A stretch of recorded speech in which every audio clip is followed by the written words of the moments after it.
Good morning, students. And today's class we discuss uh, different stresses which are acting on a block of rock. There are many stresses which are acting on a block of rock, and we will discuss briefly different stresses, different forces, and the different stresses which are acting on a block of rock. So when we see number of the stresses, the stresses are the weight stresses which are acting on a block of rock, inherent stresses which are acting on a block of rock, residual stresses which are acting on a block of rock, induced stresses which are acting on a block of rock. First, briefly we will discuss these stresses, and later on in detail we discuss the stresses which are acting on a block of rock. So when the strata is there, strata is nothing but it consists the number of layers of the minerals. Actually, two things are there. The overburden is there and the mineral is there. The overburden is formed by different layers of different rocks. So the strata is nothing but it consists the number of layers of the minerals, the number of layers of rock, the number of layers of the soil. So the strata consists the number of layers of the mineral. So due to the strata, due to its weight, the weight with having the lot of weight which is acting the downwards, which is acting downwards. But here we call that the where the primary forces are there, where the secondary forces are there. So the weight stresses which are called the primary forces which are acting on a directly on a block of rock. Suppose when you take any block, suppose this is the block which is there, directly the weight is acting the downwards due to its weight. Suppose 5 ton a block of rock is there. The 5 tons due to having this specific gravity 9.8 meters per second square. So due to the specific gravity, the weight is nothing but mg, mass into the gravity, The mass may be so and so. The g may be 9.8 meters per second square. So that is acting downwards. So this is the primary force. Actually, you take any strata, any soil, any rock, due to its weight, maybe 5 tons, maybe 100 tons. So the strata is having certain weight. Due to weights, the weight is by the universal formula, the universal theory, which is proposing the weight acts downwards. The weight is acting the downwards. So due to the weight acting downwards, the vertical stress is created. The stress is created, and suppose the lateral stresses are also created. Maybe the composition of the rock may be in the lithostatic conditions. The rock may be in the hydrostatic conditions. Suppose the rock is there, the primary igneous rocks are there, sedimentary rocks are there, metamorphic rocks are there. Due to these rocks are compounded by other rocks. Suppose the sedimentary rock is there. The sedimentary rock may be compounded by igneous rocks and the metamorphic rocks. So the igneous rocks, this sedimentary rock, which is subjected to many forces from the surrounding rock, from the surrounding igneous and metamorphic rocks. So the surrounding rocks which gives much stress. So the original sedimentary rock which is subjected to the compounding, the surrounding rocks. So this is called lithostatic pressure due to having many rocks around the actual rock. It is subjected to many rocks. So this is called the weight the weight stresses. So the weight stresses means here actually the weight stresses which are called the primary force, where the primary force it is vertical and the vertical due to the weight stresses, the vertical stresses which is created by the weight, which is acting vertically downwards, and the latest which are by the hydrostatic and lithostatic pressure. So here actually uh, the force is how we can define the force. The force is m into a acceleration, m into g. Here the force, how we can define the force. Mass and acceleration is called the force, or mass, the acceleration may be due to gravity. So when the earth is having certain acceleration due to gravity, which is called g. So the force is nothing but mg, mass into acceleration due to gravity. So the force. So the weight stresses, here the two types of weight stresses are there, where the vertical stresses are there, where the lateral stresses are there, and these are also called the primary stresses, because due to having the position, due to having the weight, the forces are acting. By virtue of its position, by virtue of its weight, the forces are acting. So the forces here, the forces are nothing but the vertical stresses are created here, the lateral stresses are which are created here. The vertical stresses, due to having its weight, its own weight, the vertical pressure, the vertical force, which is acting directly on the rock, of the specimen, on the block of the rock. So the vertical stress we can define. The force is defined like this: mass into acceleration. So when weight is conserved, then mass into acceleration too. So the force can be defined in this way. The force is equivalent to mg. So mg is nothing but the weight. So finally, we define the vertical stress. We define the vertical stress. The vertical stress is the force per the unit area. The force per unit area is called the vertical stress. We define it is the ratio between the force and the unit area of the rock specimen, or the unit area of the block of the rock, is called the vertical stress, which is acting directly, and this is called the primary force. And another primary force is the lateral stresses are the rock specimen, the block of the rock is subjected to other stresses. The other stresses. Suppose this is the rock of the rock. The rock is surrounded by many other rocks are there.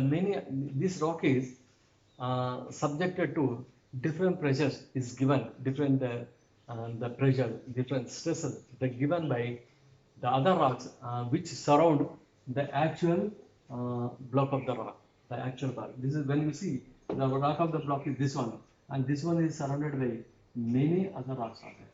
And this rock is subjected to the pressure given by the surrounding rocks. So this is called lithostatic pressure. Lithostatic forces which are directly acting upon the block of the rock, which are acting upon a rock specimen. So due to these lithostatic forces, the lateral pressures which are acting horizontally, on a rock of a block, So this is called the lithostatic forces, and actually this is called the lateral stresses. And the lateral stresses are here. The two things are there. One is the forces. The forces are the stresses created by the surrounded rocks are lithostatic forces which are created, which are applied horizontally on a block of a rocks. So that is called lithostatic stresses, lithostatic forces. Another type of lateral stresses are there, that is hydrostatic stresses. The stress, the force which is created by the water, which is created by the strata containing the water. So the strata is there. It is the actual block of rock is there. Actual rock specimen is there. The rock specimen is surrounded by the other strata, which is having more water. So when the strata has more water, and that is subjected to hydraulic pressure, that is subjected to hydraulic energy, hydraulic pressure, hydraulic forces are there. So when the rock specimen is subjected to the strata which is having lot of water, so the hydraulic pressure, the hydraulic energy is created, the hydraulic pressure is created. This hydraulic pressure which apply the hydrostatic forces on a block of a rock, suppose on a specimen of if a specimen of rock is there, so the forces, the hydrostatic the pressure is created, hydrostatic forces are created which are acting upon a block of rock, and the hydrostatic forces which are acting horizontally on a block of a rock. So these are the, and due to having the startup which is having lot of water, and the water has a lot of hydraulic energy, the water has a hydraulic and the pressure, and this pressure which is applied to the rock specimen, which is applied to a block of rock, so that a certain block of rock which is subjected to the hydrostatic stresses, hydrostatic forces or hydrostatic stresses. So these are the two lateral stresses by virtue of the surrounded rocks, by virtue of the composition of the rock, the force is applied is called lithostatic lateral stresses. Lithostatic lateral stresses which are applied on a block of rock. By having, due to having a lot of water, in a strata which has a hydraulic pressure, and this hydraulic pressure is applied to the block of a rock horizontally, and these type of forces are called hydrostatic lateral hydrostatic forces. Lateral lithostatic forces are applied horizontally. Lateral hydrostatic forces which are applied on a block of rock. These two forces which are acting, which are where the vertical stresses which are acting vertical loading due to having the weight, due to having the density is vertically, due to having the acceleration due to having gravity, it is vertically acting downwards. So that is the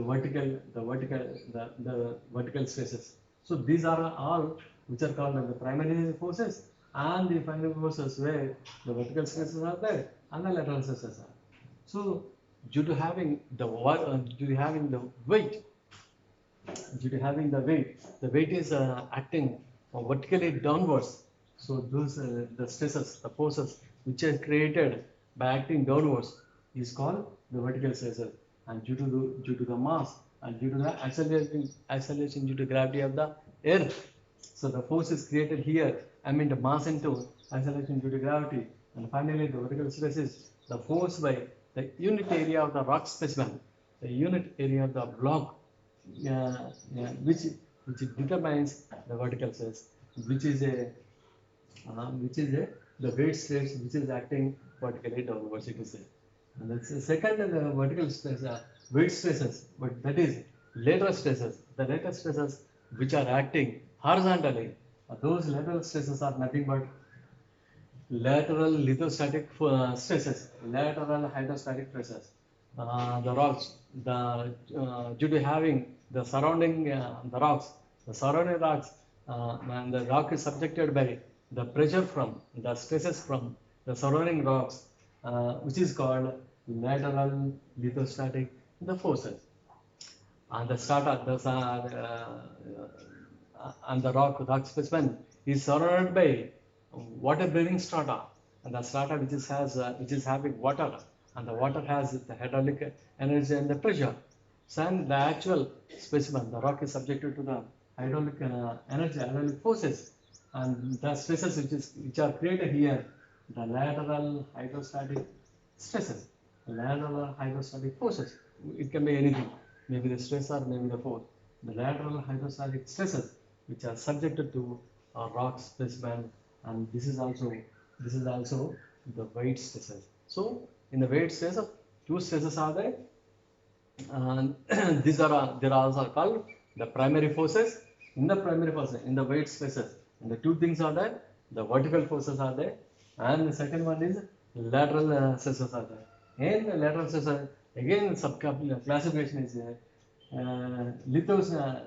lateral lithostatic stresses, lateral hydrostatic stresses, or else lithostatic lateral stresses, hydrostatic lateral stresses. We can name like this also. And this is about the weight stresses which are acting directly on a block of a rock, and this is called the primary force also.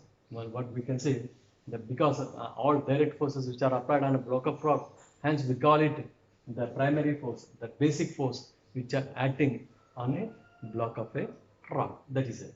And coming to the secondary forces, the secondary forces, number of secondary forces are there. The faulting is there, and the folding is there, the jointing is there, and the fractures are there, and unconformities which are developed in the strata. So these are all geological structures. These are all geological structures. When the earth is there, the earth consists of these different types of the structures. The earth never be in the form of plane structure. So the earth consists of all these type of structures. All the structures, the earth consists of all these structures. Maybe the core is there, maybe the mantle is there, maybe the crust is there. So all the crust, the top layer of the earth, all the crust consists not only the plain plain strata. It also consists, the strata also consists different other geological structures. The other geological structures which are called the faulting, fault, the folding, the jointing, unconformity, and the fractures are there in the in the crustal in the crust of the earth. The earth crust consists all these geological stresses. So these are all called the secondary forces. Due to these things, and some certain kind of forces which are acting upon the rock of a block. When we do not consider these forces, then we cannot be able to design the structure. Suppose we cannot design a support of a system used in the mine. Suppose a longwall mine is there. When we are not able to find out the strata properties, overlying strata properties, but what capacity of the support has to be used there in a long wall in the panel, we cannot determine, we cannot design. Suppose when you are able to find the strata properties, when you are able to find what are the different forces which are acting upon in the strata, so all the forces are considered and measured. So as per the measurement, we design the support system there. And if we are unable to know the properties of the strata, then we are unable to design the support, so which becomes practically the failure, which becomes the project becomes failure. We cannot excavate, we cannot do the mining properly, and the project goes waste, and that happens. So we have to concentrate the secondary forces. The secondary forces is nothing but due to the geological structures, due to these secondary due to the inherent stresses which are created by all these geological structures. All the geological structures are the geological structures are nothing but the faulting is there, the faults are there, the pores are there, joints are there, unconformities are there, and the fractures are there. There are different types of geological structures are there. So all these geological structures they subject different force upon a a block of rock.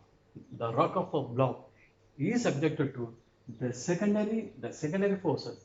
The secondary forces are created by geological stresses, geological structures. So these are called inherent stresses, inherent stresses, because the earth, while formation, these geological structures are very much formed, and it is very inherent in the strata. So not only the primary forces, not only the wind stresses which is acting upon a block of rock, the secondary forces, the inherent forces due to the geological structures which are also acting upon a rock of land. So when we do not consider the secondary force, we do not consider the geological structures, we cannot design a, a support, we cannot design a support system in the mine, then it becomes the failure of the project. So one by one, we will see what are the different geological structures which are there. The major one is there, where the faulting is there. The dislocation of the strata. The dislocation of the strata is called the faulting. Dislocation of the strata is called the faulting. The faulting is there. Dislocation of the strata is called the faulting. Actually, due to the forces, one strata goes upwards, one strata goes down. Suppose this is the strata is there, a uniform strata is there. Maybe the force created by by the tsunami, the force created by the earthquake, and when the strata is subjected to the uh, earthquake, where seismic energy, the seismic energy ruptures the strata of the crust, the strata of the crust of the earth. So the strata is subjected to what will seismic energy. When the strata is subjected to seismic energy, the strata, one strata is lifted up, one strata is pushed downwards. So the dislocation is done here, where the dislocation is done here. This is called the dislocation of the strata is called the fault. The faulting occurs here. When seismic energy, when the strata is subjected to the seismic energy, when the strata is subject to earthquake energy, the strata divides into two parts. One part is going upwards and one part is going upward, and the second part is going downwards. So one strata is shifted upwards, one part of the strata shifted downwards. So this is the point is this is called the faulting zone. So this is called the fault. This is called different types of normal fault is there, recumbent fault is there, the reverse fault is there, and many faults are there. Where this is the fault. This location the strata is called the fault. So when suppose the length of the fault maybe few meters, maybe 10 meters, maybe like sometimes it may be the kilometers also, the 10 kilometers or 20 kilometers. The fault may be 20 kilometers. The length of the fault may be the 20 kilometers. So the zone becomes very much weak once the strata is subjected by the faulty one. When the strata is subjected by the fault, when the strata is subjected by the earthquake energy, when the strata is subjected by the seismic energy, the faulting occurs. So once the force is applied and the particular area is very much weak, and the particular area is very much weak, we have to concentrate. And this is very much dangerous in the mining area. In any area, when the excavation is going on, when we are removing the mineral from the earth, automatically the overlying strata gets destabilized. The stability is lost. When you remove the material from the ground, automatically the surrounding strata is getting destabilized. And further that, if at all any fault is occurred there, it further disturbs the strata. And the mining engineer has to be very much conscious, has to be very much vigilant, has to be very much watchful where the fault is in the mine. Suppose The mining, where the mining is going on, where in the mining the the development work is there, where deep layering work is there. In the development work, we form the different types of the pillars. In the deep layering, we remove the pillars. In the development, different types of the pillars are formed, and we remove the pillars is called the deep layering. So development work is there, the deep layering work is there. So in the deep layering, we totally the we totally remove remove the coal from the pillars. So the coal block is there. The coal block is made into number of pillars are there.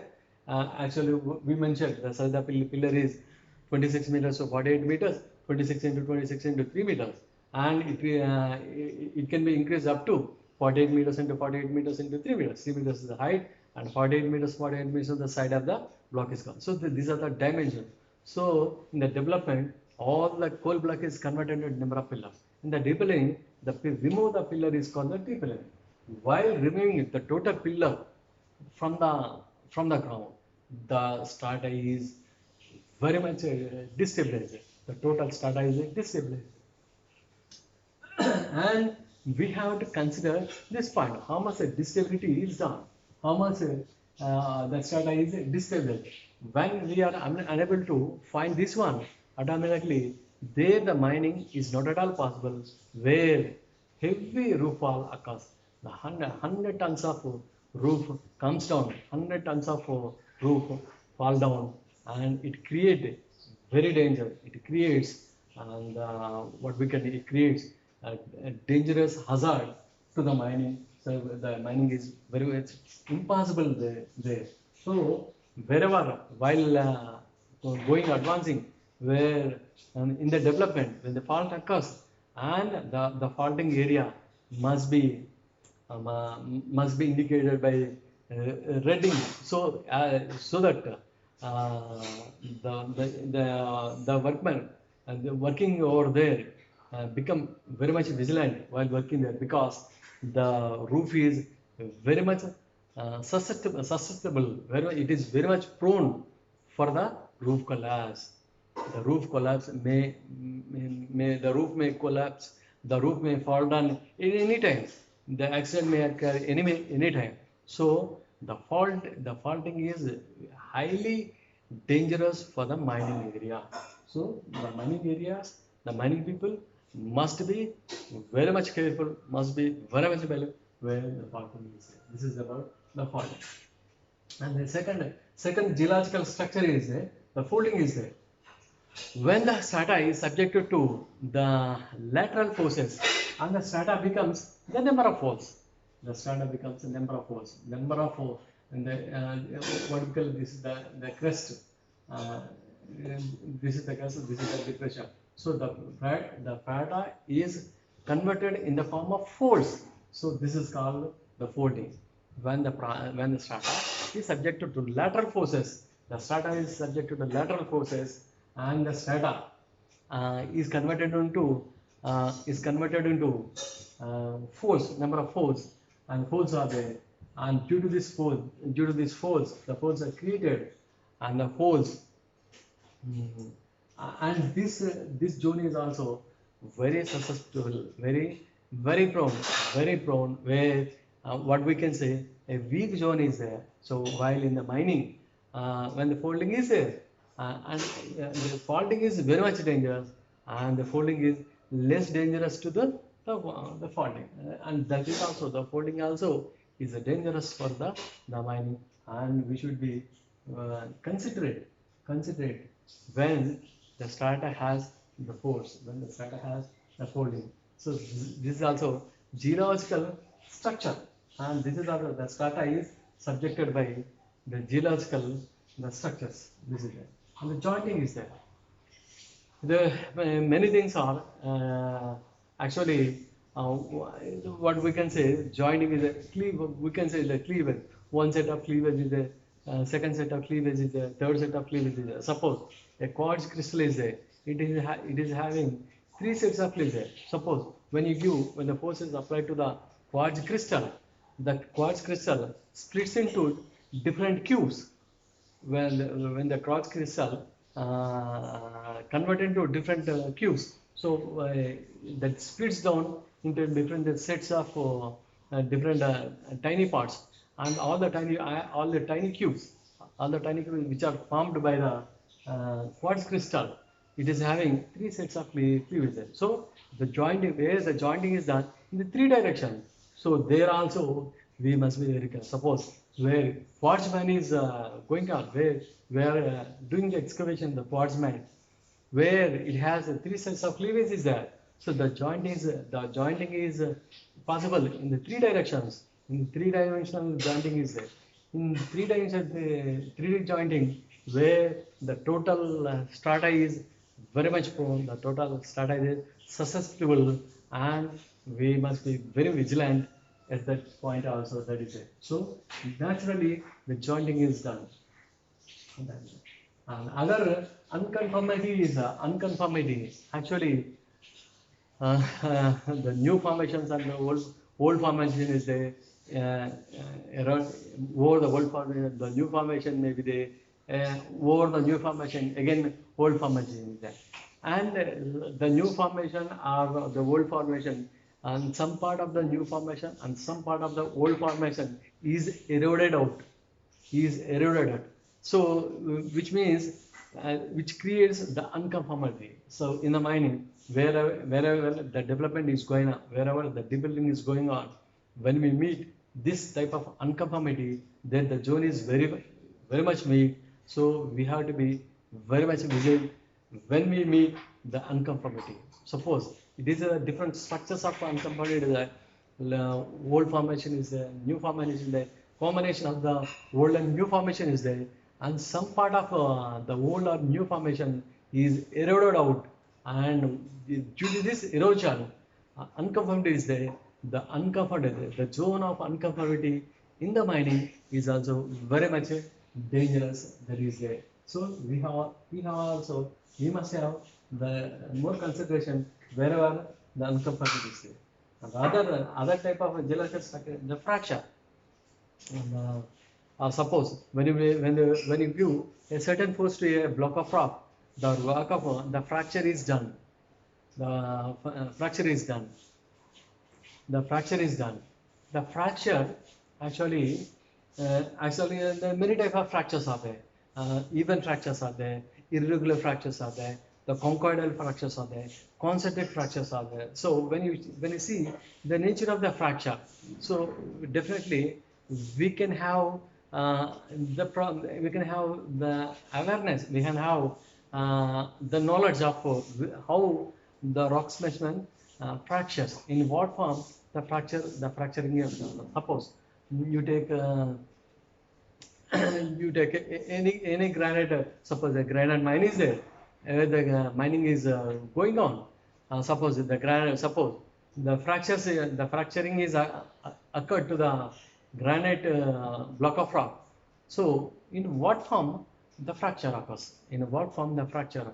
Maybe in the concentric fracture is occurring, or maybe the irregular fracture is. Suppose a concentric fracture occurs to a granite part, automatically, which gives the knowledge. Suppose when the force is applied, suppose when the blasting force is applied to a granite, the other one, a concentric fracture occurs. So then automatically the mining is having the knowledge of taking care of the fracture is occurred by due to the blasting. So the blasting gives off a lot of energy, and the other strata is also affected, where the concentric fractures may be occurred by this thing. So and that geological structure is also studied here in the inherent stresses. So these are all geological stresses. The folding is there, the faulting is there, the rotting is there, unconformity is there, and the fractures, the process of fractures are there.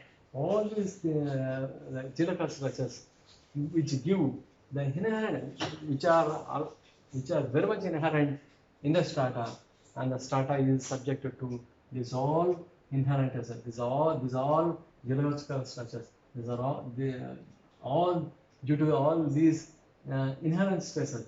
the inherent geological structures, the stresses are created. Then the stresses are which are called inherent, what we call inherent stresses.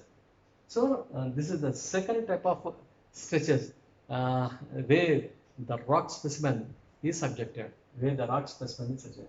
So this is very much instant. This is very much instant.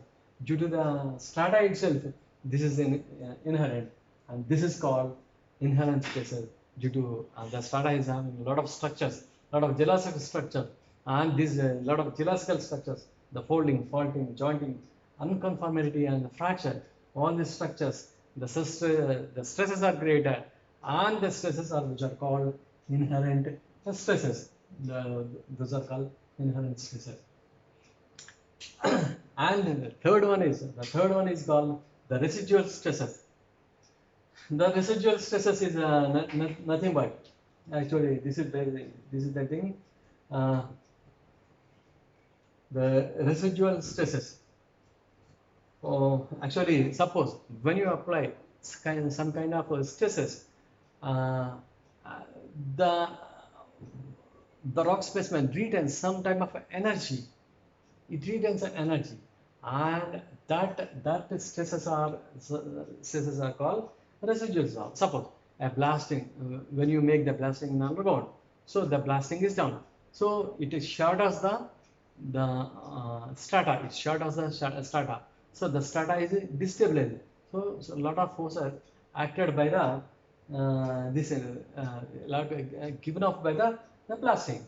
So the strata is subjected to the energy. The strata is subjected to the blasting energy. The strata is subject to the blasting forces. So this distability, distability is done there. Under much distability is done there.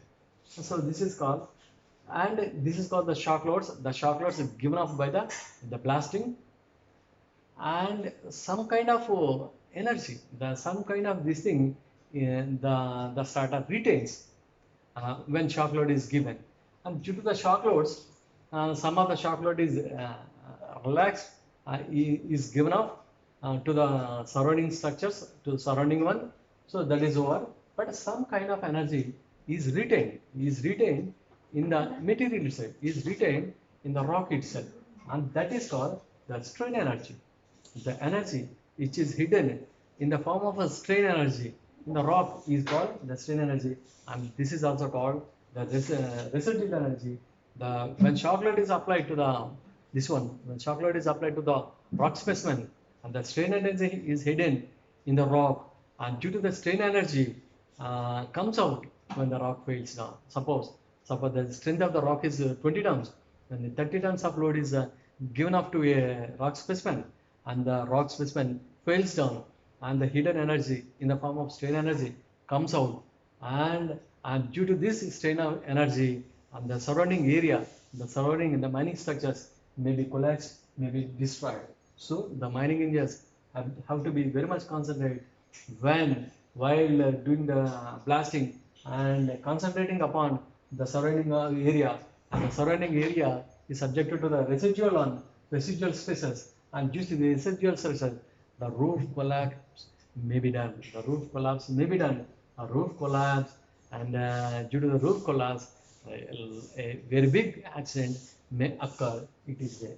So this is about the residual stresses, and the fourth stresses, and the fourth stresses where the induced stresses, and these induced stresses which are created by ourselves while doing the mining, while doing the blasting, and the strata is destabilized.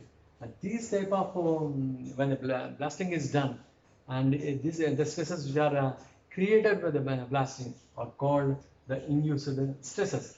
Actually, suppose, and in the mining, different mining things are there, where the conventional mining too, heavy mechanical. When you see this one, what we can call uh,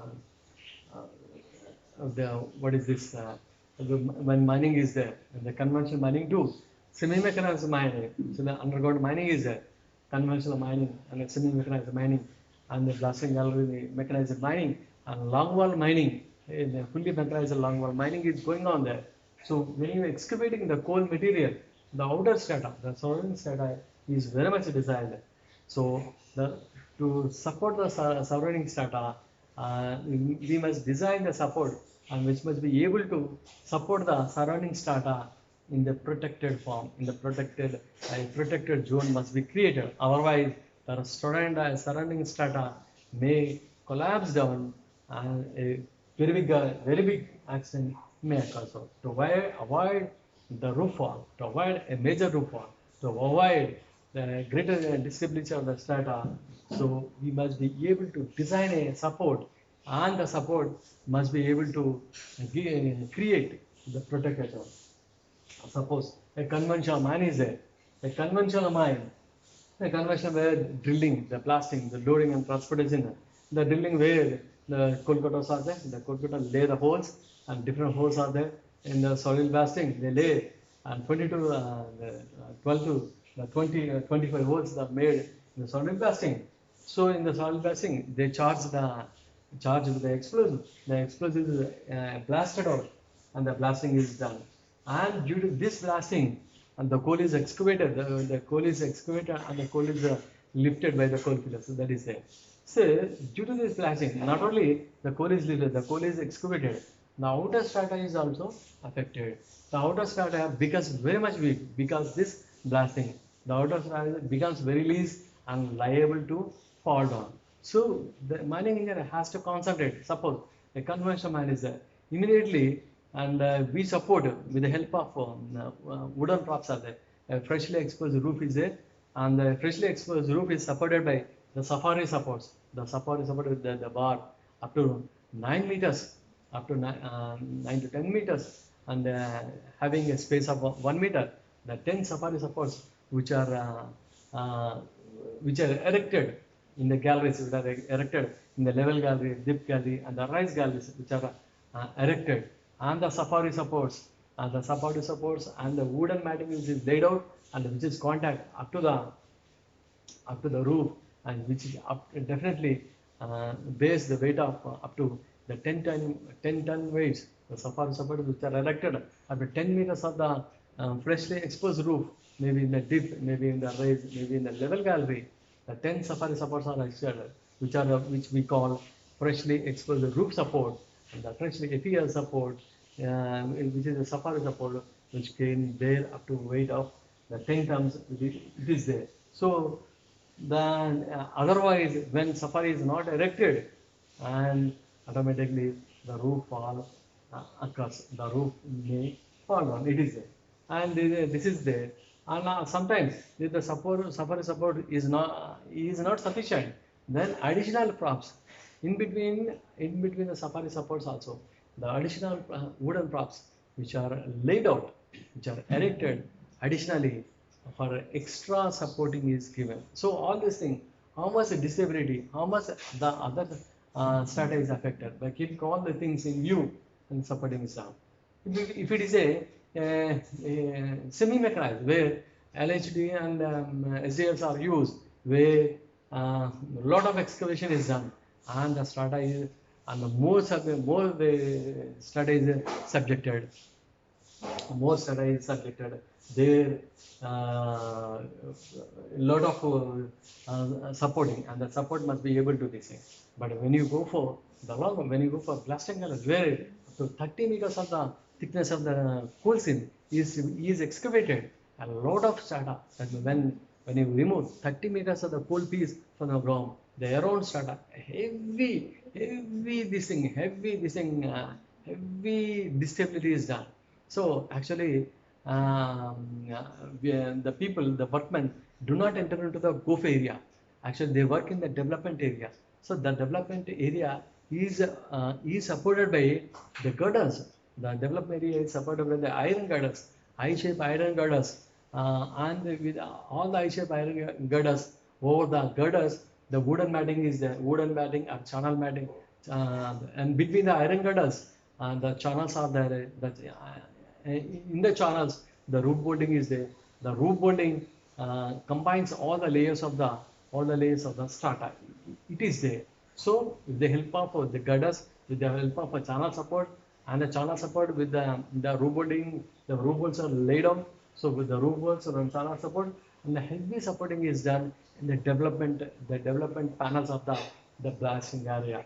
And when this supporting is not there, roof automatically falls down, so it creates a very big accident.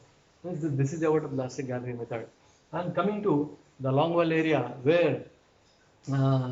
where the length of the panel is 100 meters to the 500 meters, and the length of face is 100 meters to 250 meters, and the length of the panel is 50 meters to nearly 500 meters.